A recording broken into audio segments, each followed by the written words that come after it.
Hello there, this is Big Benedict. We're playing Max Payne 3 on old school difficulty. This is chapter 9 of 14. I don't know what it's called, but I like the area. I like the geographic setting here. And I don't quite know what the hell's going wrong with my Sony Vegas settings. You see, there are project properties, and then there are render settings, and everything was fine. And it wasn't even, I've talked about Windows 10, it's not even a Windows 10 issue. I don't know what the hell it's wrong. I accidentally, I was looking through my programs of things that were unnecessary when I was cleaning up my hard drive, and I saw QuickTime in there, and whenever I see QuickTime, I always associate it with Apple and my iPhone that I used to have. Worst phone I've ever owned. So I always associate it with that, and I say to myself, well, why do I need QuickTime? And the thing is, you need QuickTime to do something with Sony Vegas. But the thing is, Windows 10 doesn't let you have QuickTime because they phased it out or something, or they want to charge you for it. Like they want to charge you for every goddamn thing. And I couldn't even open the fucking software program that I paid $500 for.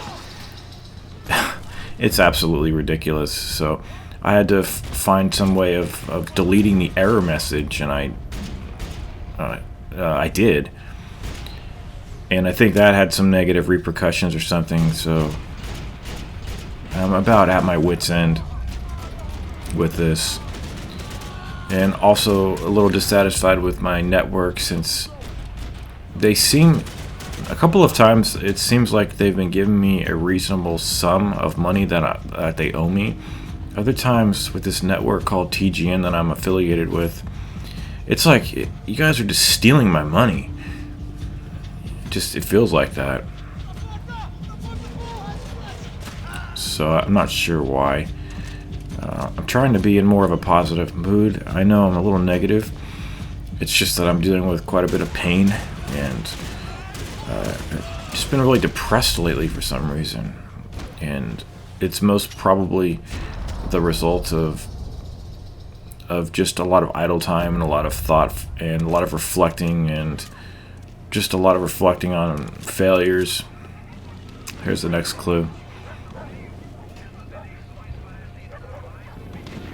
Because I have one of those minds that it catastrophizes stuff, like sees the catastrophe right away, the impending catastrophe, or catastrophe if you're Ingmar Bergman.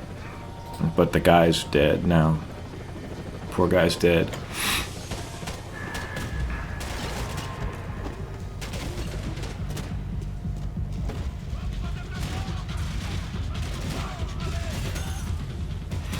But anyway, whenever I'm writhing in pain on my bed or something like that, I always feel like, and this is weird, but I always feel like Lloyd Henry in The Stand after he got caught, after Poke got shot, you know. If you don't know the story, the guys were essentially spree killers, and they got caught, and the guy that survived, the killer that survived, ended up in jail. And it was just at the right time that the world decided to end because of the plague, and he was just stuck rotting in jail. It's one of the most horrible things ever, and all I think to myself is, I am that guy sometimes. Just nobody's coming for me, nobody's coming to help me, you know. Not even Randall Flagg, not even he is coming to help me. You know, I've just got to sit in prison, and maybe I'll get out one day, but the world's ended, and they're not making any more medicine for me, so I'll just have to twist and writhe in pain for the rest of my life. And it's those type of things that you think about when you're just laying there sick as a dog. And there's the next clue right there. The reason I shot that guy was because he is one of the clues.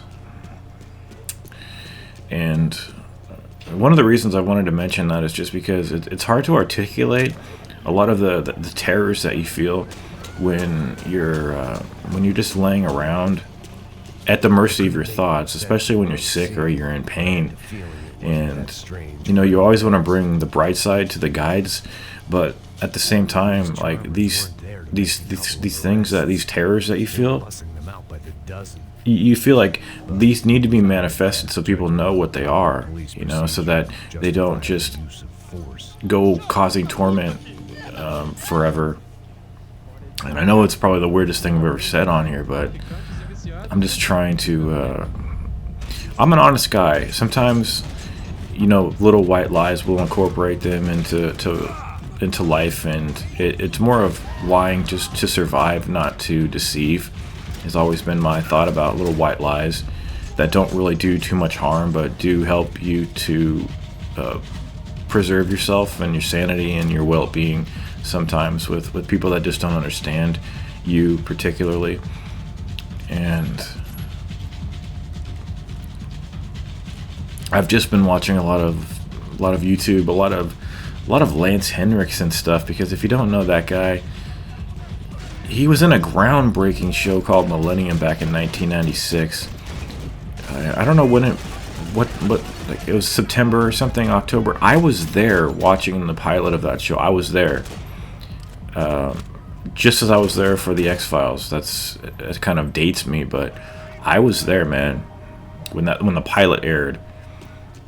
And I'm about ready to pick up the whole collector's set, because the first season is really the only season. The second season they did like 95% less serial killers. The first season was 95% serial killers. Season 2, 95% less, so 5% serial killers.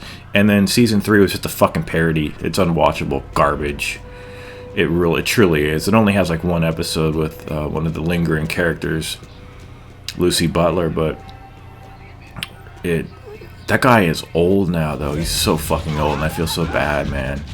I feel so horrible for him, but like, he was in soap operas the year I was born.